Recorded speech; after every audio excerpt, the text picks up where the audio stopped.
Rifftrax. Never pick tracks, better riffs on this here. Why you always gotta pick Rifftrax? It's your lucky day, it's time for Rifftrax. Hello, I'm Faith, and welcome to Faith's Take, where I talk about anything and everything that I find interesting. And welcome to episode 37 of Every Rifftrax Short Reviewed, where I take 5 Rifftrax shorts in chronological order, review them, and give them a rating between 1 and 5, with the points being good, great, awesome, fantastic, and spectacular, because I don't think a bad Rifftrax short exists. We're back at it with some of the goofiest shorts in the Rifftrax library, so let's not waste any time and dive right into episode 37 of Every Rifftrax Short Reviewed. Grown-ups know this. Number 181, Get That Job, from November 28th, 2012. Before I sent out my resumes, I still had 2 things to do. Kill all my rivals for the First, job I and had buy to some decide stamps. who to send them to. There's no better way to start an educational short than with the closing credits. At least that must be what Coronet thinks, as that's how the first short of today opens for us. For a short called Get That Job, I have no idea how the Coronet editor got his. But anyway, after that confusing opening, we get into the meat of the short, how even a Ronald McDonald reject like this guy is able to get a job. And it all starts with a creepily over-detailed resume and the sad, terrifying days before we had the help of the internet to get them put together. I've always liked the way that this company handled its clients. Now, when I was living with my family... Wait, is this short running backwards? Based on the look of this guy, I'd say yes, we're definitely receiving satanic messages. And It didn't take me long to realize that I had to line up some interviews to get anywhere. Also a Hulk Hogan mustache, clown tie, and a blazer made of Wrangler jeans. About yourself. A resume is a written summary of yourself, of what you're all about. Including height, In just weight, a and page or health? two. Yeah, employers don't want shorties, fatties, or deadies. I hope we've helped you. Goodbye. Amelia Earhart's ghost, personnel manager. One of the most important things about preparing a resume is to keep it to the point, to make it neat and clean. Like the glasses of scotch that get me through the days here. Some of the best people we have here walk right in without a resume, but not many. The rest are disqualified for laughing at my tie. About a person. I didn't have much idea of how to put together a resume.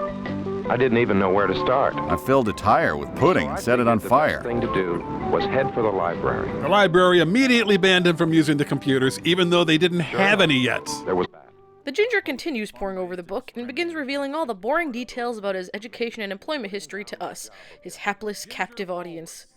Once his resume has been painstakingly finished, we see even more inconveniences that we no longer have to suffer through today, as he has to type up the handwritten paper with the typewriter, and then copy it at the local library to send multiple places, all through snail mail. Man, I love living in the 21st century. a lot of times personal history came first. When you were You ever born, been a baby? the condition of your health, You ever wear a your bikini? military experience, your height and You weight. ever pointed stuff? Whether you're married, you have to explain exactly what kind of work you want to do. She meant to work on planes, and he meant to sell dresses. Oopsie daisy. I had been a claims examiner for an insurance company, but I wanted to get out and meet more people and make more money. So I became a So I prostitute. decided to, since my previous experience had been in medical and life insurance, I felt all those were powerful, the areas like I a was god, most really. interested in.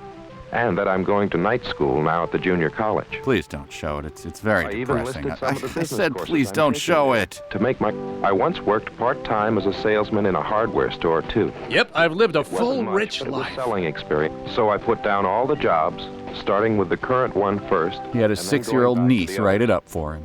A lot of people ask me what the best format is for a resume. Which is a very Well, different I thing like than to a say the resume. most important, if you don't have a typewriter or can't borrow one, take your rough draft to a secretarial service. And for a few dollars, they'll do a neat job of typing it up for you. Sometimes adding You'll random probably be obscenities sending as they your resume to go. more than one place. the first thing to do in the letter is to identify the position you're applying for. E.g. capybara trainer or meat cheerleader. Don't just say your goals and desires specifically relate to the type of work you're looking for. Don't go too nuts on the desires Remember that part, you've though, included you your freak. resume. I was finally ready to mail the resumes and letters of introduction, and to begin the wait for results. My feelings of emptiness were nearly overwhelming. The wait, if you haven't heard anything from them after several weeks, it's probably a good idea to write a follow-up letter. Oh my God, Asking this what your psycho status again? is, and when they'll be able to plan an God, interview. I think it's time to call the police. While it may be outdated advice now, it's still a good short to watch when you need to be reminded of how good you have it in the modern day. And I gotta give it a 4.5 out of 5. I looked at some of the sample resumes in this book and compared each most of job these this shorts kid should just with be the called person's Go Get a background and Book. Experience. Number 182, Perk Pop Sprinkle from November 29th, 2012. Would rather have your upper body move in one direction while your lower body moves in the opposite direction. Or is there a better way? This is a pro-homeschooling propaganda film, isn't it? Much like the short before it, this one opens in a very baffling way. We're greeted with children writhing on the asphalt outside their school, and despite appearances, the kids are not all suffering seizures at the same time. No, they're simply practicing their new gym class movements. And what kind of child protective service worrying movements are these, you ask? Why, don't you recognize them? They're the movements of all our household appliances, such as sprinklers, washing machines, and the long-lasting staple of coffee percolators. Sadly, this is more physical activity than most modern children get in a week. What you see, hear, or feel while doing something is your perception of that experience. Perhaps now you're perceiving There are hot many asphalt and a sense of mechanical or shame. electrical appliances. Exploring or imitating these movements can be fun. Actual fun not depicted. Toaster movements, requiring use of both sides of the body at once. Nothing says fun like A lawn toaster sprinkler, movements. which represents one. Can you lower both sides of your body at once, like the two slices of bread? Spastically waggle back and forth, Getting just like a hotter and piece of hotter toast. inside the toaster until pop. Both pieces of toast pop up together. Down. Wait, don't Hotter and retoast the hotter. toast, you idiots! And here is one kind of flour sifter. Can you think of other kinds? If so, what is wrong with you? You're 5 years old.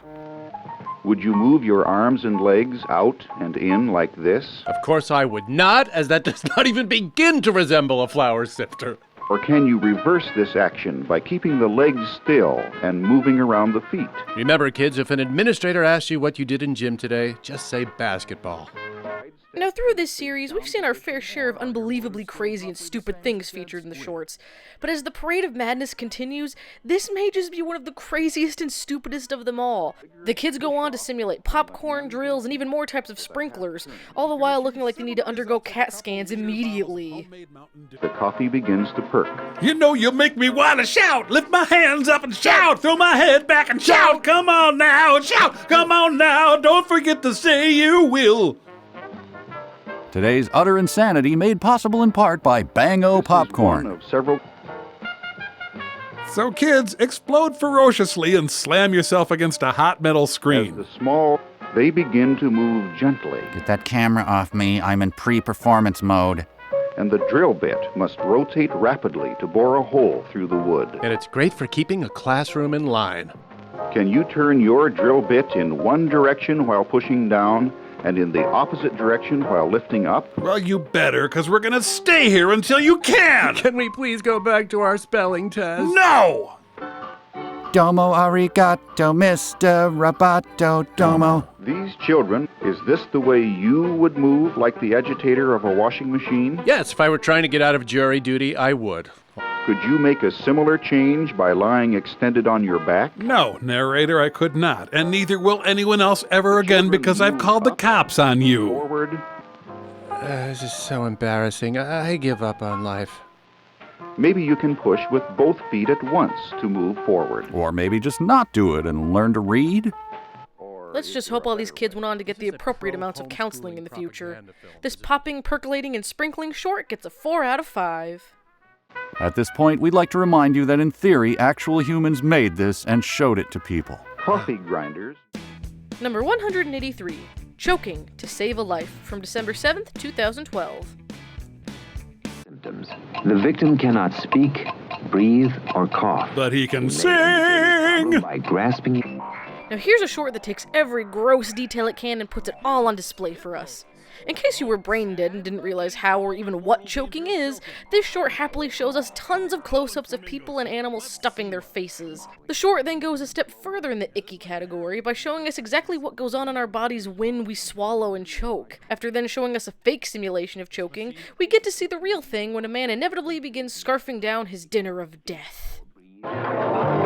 Folks, if you're white, overweight, and have a beard made out of pubic hair, there's a very good chance you will choke to death at some point. This film is for you. Now forget all those warnings and stuff your gob with fist-sized chunks of food. Of course, it does have to pass through the throat. Funny how often we forget about that until we choke. I forgot how drinking works. Only a minor annoyance. This is an X-ray of someone eating. We are looking at the mouth from the front. Pretty gross, huh? Watch the person will try to swallow something too large for the throat. Like a pretzel nugget or a whole goat. When we breathe, our diaphragm moves down and up. Operated by the hand of God. Piston-like, if something blocks the airway and we cannot cough it up, it can lead to an emergency. Remember, gumdrops are the leading cause of pretend lung failure. This is typically how it happens. A man adopts his wife's hairstyle. Honey, not another chest burster. Damn it. Now the air path. The victim has only 4 to 6 minutes to live. Let's watch his slow, horrible death. He is... After the overly long and detailed preamble, we get to the actual important part of this short, how we can save a victim from choking. And while the beginning of the short may have been a bit off-putting and weird, it only gets worse from here depending on how twisted your own imagination is. Watch now as paramedics demonstrate the techniques to be used in rescuing the choking victim. We sure these are paramedics? Back blows are administered quickly and sharply. Hey, buddy, old Abdominal thrusts should be a quick upward thrust. Darling man. The rescuer quickly administers 4 quick, sharp back blows. Struggling not to notice the firmly toned buttocks in view as he narrates. The upper abdomen is located between the ribs and the navel. He died, so I took his shirt off. 4 quick... If 4 thrusts are ineffective, pull the mouth open. And turn into a disgusting comic strip. Within reach of your finger. The rescuer may either work from the side or straddle the victim. Straddling is sexier, but may lead to an awkward post-choking relationship. Abdominal thrusts are executed in this manner. And this totally doesn't look like anything else manner. Of the child. For small infants, you may also use your fingertips. At your fingertips, dying infant, one of ACI's wackiest shorts. Victim when there is no one around to rescue you. Here are 2 ways to self-administer the abdominal He better thrust. marry that chair when he's done. Notice the position. Now, back to our earlier emergency. You left in the middle of giving me instructions, you bastard! 4 and most important, remember not to practice full force. Is that really most important? These techniques can... Let's just all agree to chew our food as thoroughly as we can and leave it at that, okay? But for as weird as it is, this short's downright hilarious, and it earns a 5 out of 5. Repeat the procedure until you are successful. Or until you have a plan to dispose of the body. Number 184, Tock Time Clock from December 11th, 2012. Now let me explain. So 2 years ago I got kicked in the head by a Clydesdale, and now I make clocks out of children. If Perk, Pop, and Sprinkle wasn't enough rejected elementary school PE weirdness for you, try this short on for size. We start with this obviously shouldn't be allowed within 100 yards of children gym coach lacing up in preparation for today's sports practice. And what sport will this gaggle of children be practicing, you ask? Why, it's everyone's favorite sport, telling time. And how does this work? By laying on the floor in a circle and pushing a couple of planks toward each other to mimic a clock face. I don't think telling time's gonna make it to the Summer Olympics anytime soon. BFA presents When Janitors Forget Their Meds. Oh, hi. I didn't see your lighting rig and 3 camera setup there. Waiting for my tape. Seth Thomas Clocks, where it's always hideous o'clock. We're going to practice the clock formation. Hey, some of us are like 13. We know how to tell time. To me. Young Lucy Van Pelt takes charge. Now, there's an easier way to do this. Now, just get yourself in order and let's... 2 hours of chaos cut for time. All right. Wheeling the old shin breaker here. This is making the singing calendar guy look like a college professor.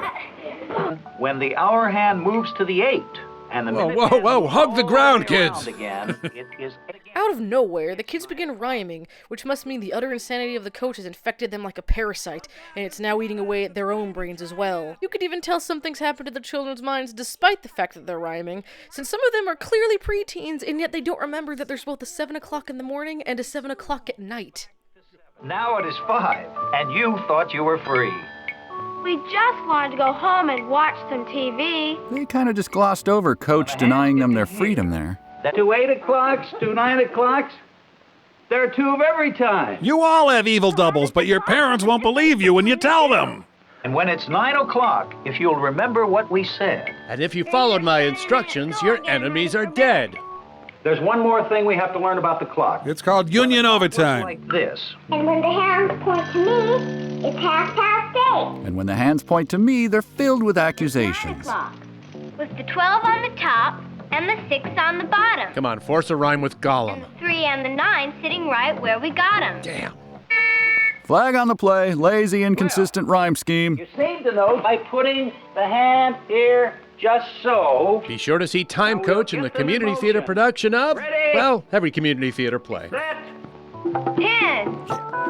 Yeah, we're telling time. Funky, funky, funky time, yeah. Also called Sweet, sexy hours and minutes, baby. Gonna love you up for some time, huh? 3. Yeah, some time, honey. 4. Wait, I was just getting in the groove. The short is clearly no waste of time, and it earns itself a 4 out of 5. When the hand. Ah, stop leering at me. I can feel you sucking the life out. Number 185, Say No to Strangers, from January 29th, 2013. And they have occasion to remember another one of the safety rules. Never get involved in a land war in A Asia. lady in a beautiful... We open with our twin potential victims, protagonists of the short, Wendy and Jamie, as they go through an average day at school. However, this day in school becomes rather important when they learn the lesson that their own parents should have taught them as soon as they were old enough to go to kindergarten, that they need to avoid talking to strangers, accepting random puppies from them, and straying through the most well-used paths to travel through dark alleys for absolutely no reason. You should always say no to strangers unless the stranger has a real nice car. I don't think that's the point. Reading. Most of us know this as skimming and pretending to have read. Now, children, how many shades of gray are there? It is almost time for the dismissal bell. And it's off to the Before factory. the children are Don't accept gifts from strangers. Unless they're magi with Many of you official can tell us ID. why. Don't walk through dark or lonely streets. Who can tell us why? Because that's where Mr. The Nolte children lives. realize that some children remain after school to play. Or to wait out Daddy's angry time. Wendy and Jamie live just a few blocks from the school. Unless the weather is bad, they walk to and from school every day. When the weather is bad, they sleep under a gym mat. All children love puppies. Grown-ups know this and will usually let them pet or play with a puppy. Really? They may even offer to give it to the children as a gift. This is surprisingly common. Don't accept gifts from strangers. Children are often haunted by ghost teachers. The next day, Wendy and Jamie head to the park, and we get a ton of worthless footage of it before getting back to the main plot of this thing, saying no to strangers. Needing to get home before dark, the two start making their way back. After Jamie tries to have them cut down an alley and Wendy smartly quashing the idea, they find a policeman and ask him for a ride home. If I were that policeman, I'd also be questioning their neglectful mother, who left it to the school to be the only source of safety education for her 8-year-old children, but I'm not that policeman. After returning home safe and sound, Wendy and Jamie begin to make crayon drawings to detail their misadventures that were clearly drawn by someone attempting to make it look like young kids drew them. Their mother reminds them to be sure to be home before dark. The children smile and nod as if they've actually heard. Parks and playgrounds are fun. I'm sorry, let me clarify. Some parks and playgrounds could be fun once certain conditions were met. We sometimes forget how quickly the time passes. We have lingered too long. It will be dark, and soon these hills will be swarming with orcs. Get the rest. We must move from this place. Wait a minute. Jamie knows a shortcut. If they go down this street, they can save time. Look, Nick Nolte's got a box of puppies. These ain't puppies, Chief. That's right, children. Stay on the main street. I want that payoff by 4. You're dead. Oh, hi, kids. Officer, is it true if I fly a yellow fridge flag, I'm not bound by the laws of the U.S., but only Admiralty law? Yes, the policeman is your friend. Always feel free to call on him for help. Not your damn friend. Could be down having a cold one with the guys, but no, playing nursemaid too. All right, kids, let's get you home. That is my message to the world. No. Wow, she's got better handwriting than a medieval scribe. Yeah, it tears me up inside, but I'm gonna have to let you go, Jamie. If anyone asks why he's wearing lipstick, Officer Bob laughs it off and says he thought it was chapstick. All right, let's backdate these images, call it Busy Town, and sue Richard Scarry's ass for infringement. This short is an innocent look at one of the darkest of subjects, and it gets a 3.5 out of 5. Sis, could you read me Wind in the Willows or Goodnight Moon? No, concentrate on the dark, unspoken areas of life. Obsess over them. As always, thank you all so much for watching, and huge thanks to all of my unbelievable Patreon supporters, including Jackie Ball, Kevin Nata, Victor Cordova, Tony G, and Nicholas Ashworth. I'm happy to finally be getting another full-on review out here, and trust me, there are more to come soon. I am almost finished with my next Mystery Science Theater review. Also, get hyped, because next month on Thanksgiving Day, Season 12 of MST3K will be premiering on Netflix, and you can bet that I'll be here with tons of reactions and reviews just like last season. Thanks again, and I'll see you guys later.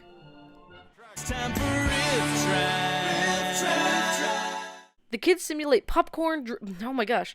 Out of nowhere, the kids begin rhyming, which was... We open with our twin oh my gosh.